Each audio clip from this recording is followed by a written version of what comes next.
দিচ্ছি।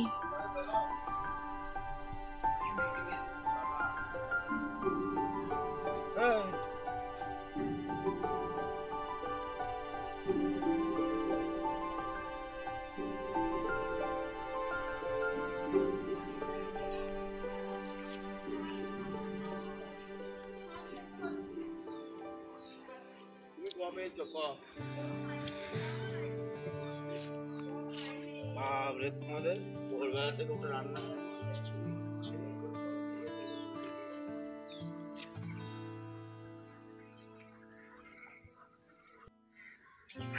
রাইট কি আছে গো তোমাদের? সিজলে বাটি সিজলে এক বাটি এক্সট্রা সিজলে নিয়ম পাল্টে হবে, সে ডাক্তারের কাছে। এটা গো মেজো বডি, এটা ক্যাটাগরিটা হয়ে গেছে।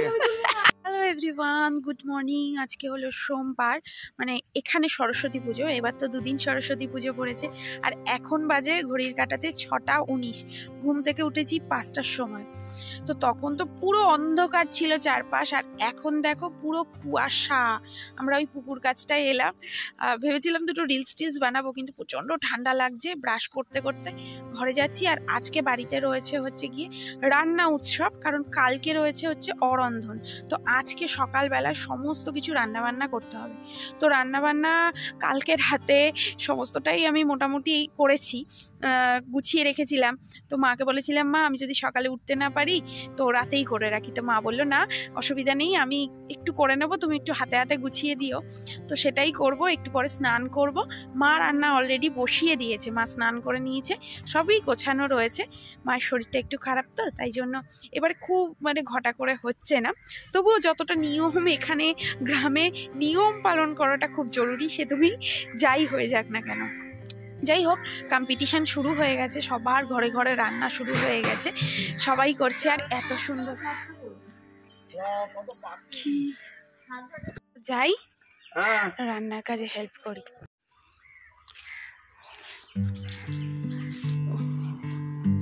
পায়ে মেলানো তুলবে না।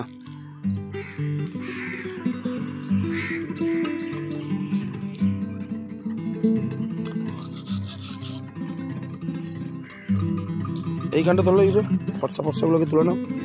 এই যে এইটা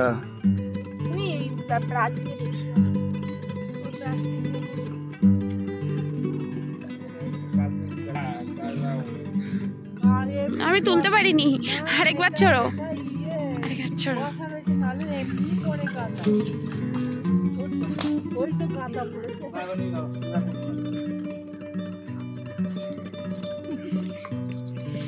চলো, আমাদের হয়ে গেছে।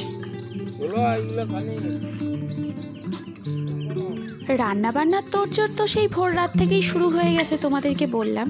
আর স্পেশাল যেটা আজকে রান্না হবে সেটা হচ্ছে সিজনে বা গোটা সিদ্ধ, আর তাতে কিন্তু সজনে ফুলের ব্যবহার হয়। সেই জন্যই কিছু সজনে ফুল নিতে এসেছিলাম, তো নিজেদেরই গাছ, সেই জন্য সকালবেলাই নেব ভেবেছিলাম। আর এই দেখো, গোটা গোটা সবজি যেহেতু দিতে হয়, গোটা বেগুনও কিন্তু পেয়ে গেছি ছোট। আর আরও অনেক সবজি এবং ডাল দিয়ে কিন্তু এই সিজনেটা তৈরি হয়। এটা কিন্তু শরীরের পক্ষে খুবই উপকারী। আমাকে ডাকতে বলবে যে আমি পুজো দিতে যাব, তো তাই সেটা বলবে যে সুস্মিতাও যাবে, সেটাই।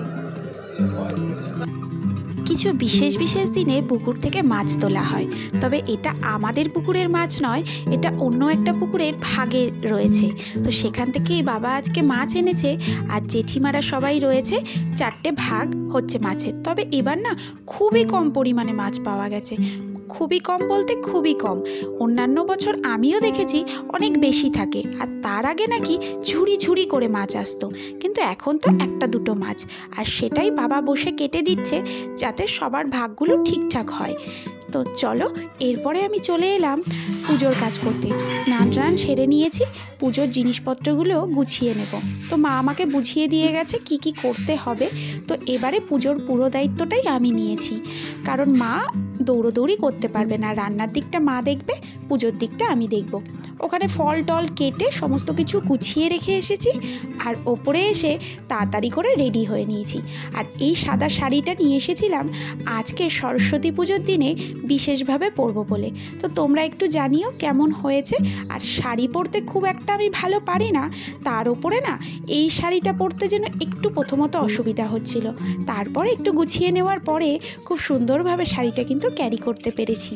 তো চলো গুছিয়ে নিয়ে এবার যাওয়া যাক প্রথমে সিংহবাহিনী তলায়।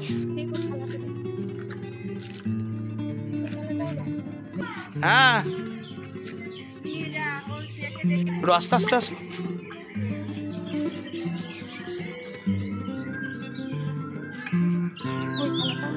হ্যাঁ, এই তো আমি দেখিয়ে দিচ্ছি। চলো চলো একটু আগে চলো এবারে।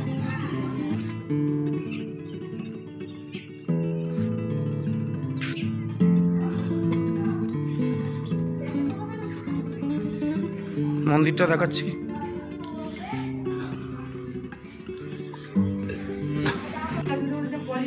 এদিকে তাকাও, ফটো তুলবো।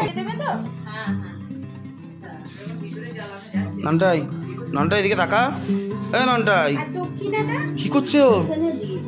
এই ঘুমিয়ে তো বই বাঁধা হচ্ছে। নন্টাই তুই আমাকে দেখছিস কেন? ওটা কি রং পেন্সিল বক্স টক্স দিয়ে দিয়েছে। ছবি আঁকা তো লিওনিতে বিঞ্জি হবে। বেরোবে না আটকে দেবে। না আরেকটা পেন নিয়ে মেজর লুই জিজ্ঞেস করো কোন দিকটায় আমাদের। আমি ওই জন্য জড়িয়ে দিই। পরপর কি সবাই দুটো এক জায়গায় দিয়েছে নাকি?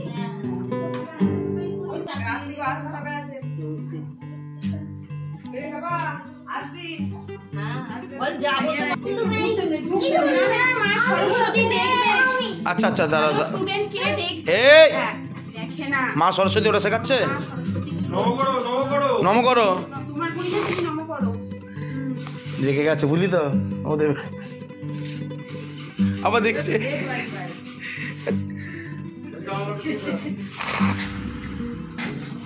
আমাদেরটা কোন গানটা রেখেছো? মা সরস্বতী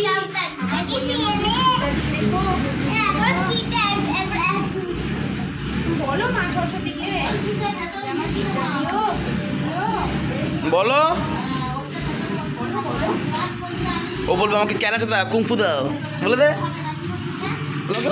ক্যারাটে দাও, ক্যারাটে বল। আগে আমাকে দুটো দাঁত দাও।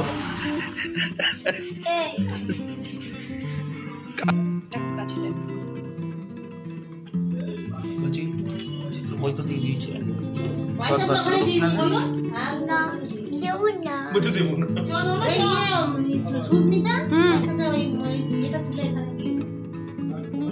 দক্ষিণাটা তুলে দাও তো।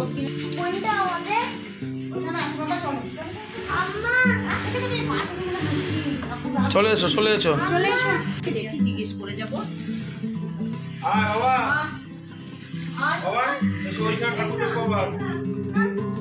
ওরম করো। কোনটা বললো?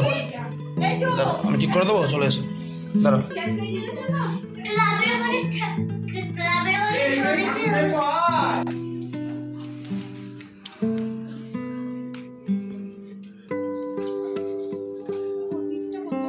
মোমবাতিটা ওখানটাতেই দেবে। না না এখানটাতেই, ভেতরে নয়। এই দেখো এখানেই রয়েছে মোমবাতি সব। না না না তোমারও তুলে নিয়েছি।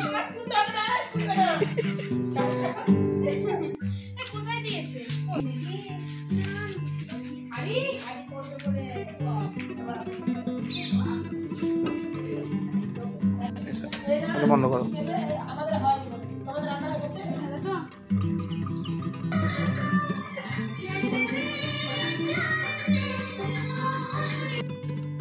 সিংহবাহিনী তলায় পুজো দিয়ে আসার পরে ওখানে তো পুরোহিত এসে পুজো করবে, আর আমি চলে এলাম সরস্বতী পুজোর জায়গাটায়।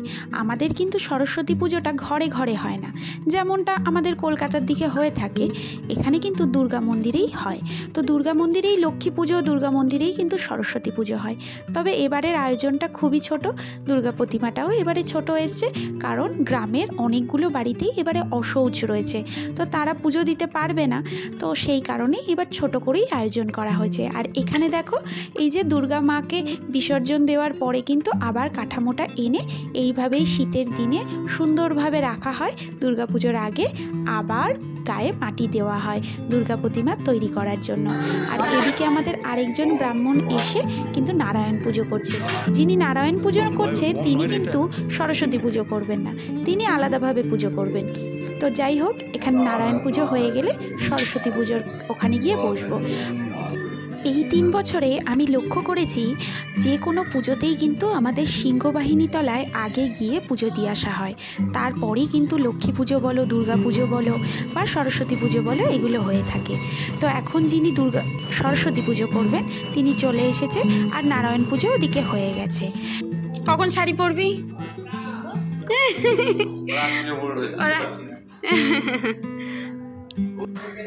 আর এখানে দেখো গ্রামের যে হাই স্কুল রয়েছে সেখানকার সব ছেলেমেয়েরা এসছে জল নিতে পুকুরে পুজোর জন্য।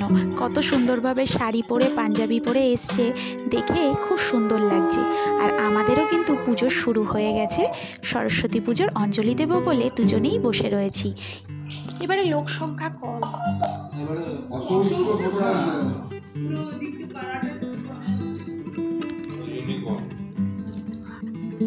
এরই মধ্যে খবর এলো সিংহবাহিনী তলায় পূজা হয়ে গেছে। তো সিংহবাহিনী তলায় পুজোর থালা নিয়ে আমরা কিন্তু ঘরে ফিরতে পারি না, আগে যেতে হয় ব্রাহ্মণ জেঠিমাদের ঘরে। ব্রাহ্মণকে দিয়ে তারা যে প্রসাদ বানিয়ে দেবেন সেটাকে নিয়েই ঘরে এনে প্রসাদ হিসাবে খাওয়া হয়। তো চলো ব্রাহ্মণ জেঠিমার সাথে তোমাদেরকেও দেখা করাই। আর আমাকে কতটা ভালোবাসে সেটা তো তোমরা জানোই ব্রাহ্মণ জেঠিমা। নামাও তো দিদিভাই, কেমন আছো বলো? হ্যাঁ ভালো আছি। ভালো আছেন গো?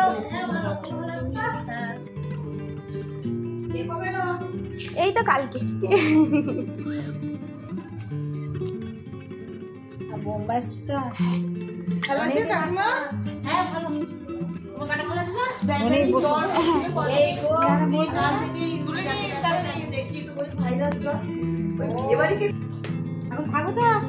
না, কালকে আবার চলে যাবো। ও কাল চলে যাবো।